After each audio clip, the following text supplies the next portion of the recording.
Assalamualaikum Milanisti, bagaimana kabarnya? Semoga baik-baik aja ya.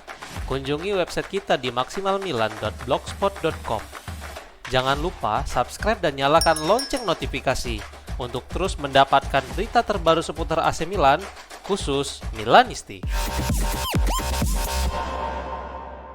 Morten Hjulmand telah mantap untuk meninggalkan Sporting CP dan AC Milan mendapatkan keuntungan menurut sebuah laporan. Calciomercato.com mengutip record dari Portugal yang melaporkan bahwa Hjulmand secara tidak resmi telah mengucapkan selamat tinggal kepada Sporting. Musim panas lalu, klub setuju untuk mempertahankannya satu musim lagi dan akan rela jika dia memutuskan pergi pada musim berikutnya. Sekarang harga untuk gelandang Denmark itu diyakini memiliki dua label harga yang berbeda. Untuk tim Premier League, mereka harus mengeluarkan sekitar 50 juta euro, sedangkan tim Serie A bisa mendapatkannya dengan diskon sekitar 10 hingga 15 juta euro jika ingin membawanya dari Jose Alvalade. Ini berarti Rossoneri dapat bergerak untuk sang gelandang karena transfer 35 juta euro tampaknya masih mungkin untuk dijangkau oleh klub, terlebih jika ada diskon lainnya. Laporan sebelumnya menyatakan bahwa Diavolo belum bergerak serius, tetapi menjualan beberapa gelandang bisa memberikan ruang dan dana untuk merekrut Hjulmand pada musim panas. Orlando City tampaknya serius untuk membajak Santiago Gimenez dari AC Milan pada musim panas menurut sebuah laporan. Orlando telah memantau secara langsung situasi dari Gimenez dan mereka berencana untuk mempersiapkan tawaran menggiurkan demi mempertahankan sang penyerang secara permanen di Amerika Serikat setelah berakhirnya gelaran Piala Dunia. Calciomercato.com bahkan melaporkan bahwa tim MLS itu siap menggelontorkan dana sebesar 30 juta US dollar atau setara 26 juta euro. Mengingat tawaran ini hampir setara dengan yang dibayarkan Milan untuknya hampir 18 bulan yang lalu, jelas negosiasi dapat dipertimbangkan. Ternyata bukan hanya tawaran untuk klub yang bocor, tetapi Orlando juga siap mengajukan tawaran senilai 4 juta euro per musim untuk striker Meksiko itu agar bersedia bergabung dengan mereka. Jika perasaannya kembali dilibatkan, jelas Gimenez akan tetap memilih untuk bertahan bersama Rossoneri untuk musim depan. Namun dengan peluang yang besar seperti ini, baik untuk keuangan klub maupun pendapatan sang pemain, tentu saja tawaran dari Orlando City akan memuaskan untuk semua pihak. Ruben Amorim siap memberikan kesempatan untuk dua penyerang muda AC Milan di pramusim menurut sebuah laporan. Universe AC Milan di X mengutip Gazzetta dello Sport yang melaporkan bahwa Diavolo sedang mempertimbangkan untuk memberikan kesempatan kepada Andre Kostic. Sang penyerang juga sebelumnya dilaporkan ingin berjuang demi tempat utama, sehingga akan adil memberinya kesempatan di bawah asuhan Amorim selama pramusim. Sebelumnya, Kostic memang telah memiliki pengalaman bersama tim senior Partizan Belgrade dengan mencetak beberapa gol penting, tetapi perbedaan liga tentu saja akan memiliki pengaruh besar. Meskipun begitu, nama sang penyerang tetap tidak bisa disingkirkan karena dia memang telah membuktikan diri di Liga Serbia. Di sisi lain, akun X dari Milan Post mengutip Corriere dello Sport yang menuliskan bahwa Francesco Camarda juga akan mendapatkan kesempatan yang sama. Penyerang muda asal Italia itu akan kembali dari masa pinjaman dengan Lecce. Meskipun sebelumnya alami musim yang sulit, tetapi dia akan tetap mendapatkan kesempatan dan bukan tidak mungkin kedua pemain akan bermain berdampingan.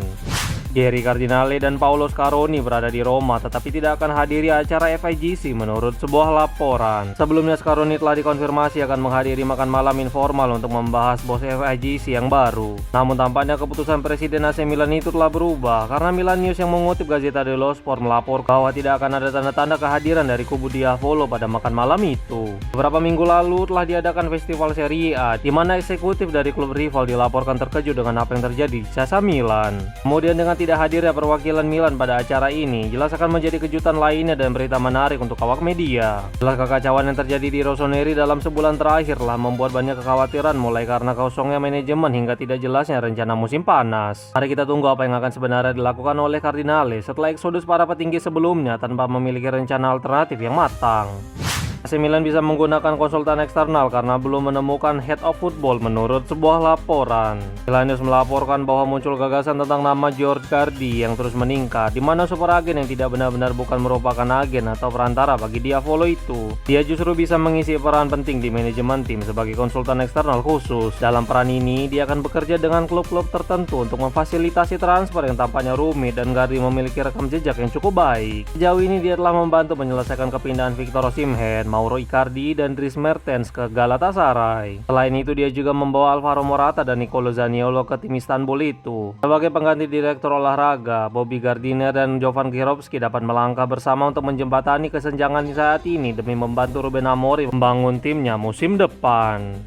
Massimiliano Allegri segera meresmikan kepindahannya ke Napoli pekan ini menurut sebuah laporan. Fabrizio Romano melaporkan bahwa Allegri selangkah lagi akan menjabat sebagai pelatih baru Napoli dan dia sangat yakin dengan hal itu. Berikut komentar jurnalis ternama itu disampaikan melalui Milan News. Napoli tidak pernah ada keraguan untuk menunjuk Massimiliano Allegri. Ini hanya masalah mendapatkan lampu hijau dari Milan. Masalah ini diharapkan akan diselesaikan minggu depan, tetapi tidak pernah ada keraguan semacam itu. Allegri adalah pelatih yang terpilih dan dia akan menjadi sosok yang terpilih untuk melatih Napoli berikutnya. Semuanya sudah siap. Kami hanya menunggu pengumuman resminya. Ini adalah masalah antara kedua klub yang akan diselesaikan. Tidak ada keraguan tentang itu, ungkapnya. Masih belum diketahui apakah kembali berjalannya progres kepergian Allegri dikarenakan komunikasi antara Aurelio De Laurentiis dan Zlatan Ibrahimovic. Namun Romano sangat optimis bahwa Allegri akan menuju Naples dan menyelesaikan kontraknya dengan AC Milan.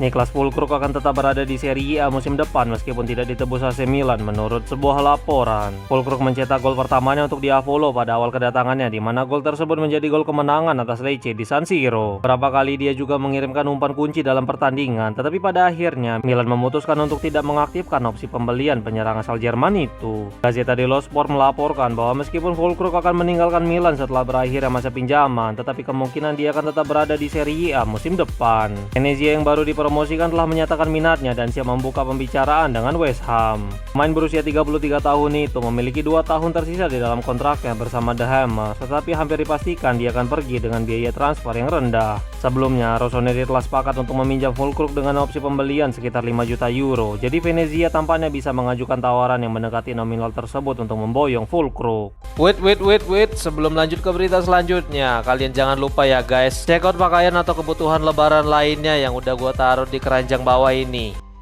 Ruben Amorim akan mengevaluasi kinerja Yunus Musa setelah dia kembali dari masa pinjaman menurut sebuah laporan. Setelah Atalanta memutuskan untuk tidak menebus Musa pada musim panas ini, muncul laporan dari Matteo Moretto bahwa Amorim penasaran dengan kualitas sang pemain. Amorim tampaknya ingin menguji kualitas Musa selama pramusim, tetapi tampaknya pelatih asal Portugal itu ingin memberi Musa kesempatan untuk membuktikan dirinya. Hal ini tidak lepas dari timnas Amerika Serikat yang pada akhirnya tidak memanggil pemain 23 tahun itu untuk Piala Dunia, padahal sebelumnya dia selalu menjadi andalan di lini tengah. Dengan absennya Musa pada gelaran akbar itu, maka dia bisa berada di Milanello sejak hari pertama pramusim, yaitu 12 Juli. Dengan absennya Musa untuk membela tanah airnya, tampaknya dia akan memiliki waktu yang lebih banyak untuk mengakrabkan diri dengan Amorim serta menunjukkan kemampuannya kepada sang pelatih. Selain itu, ini juga bisa memberikan Musa energi baru setelah musim yang berjalan tidak seperti yang telah direncanakan sebelumnya dan bisa saja dia dipertahankan.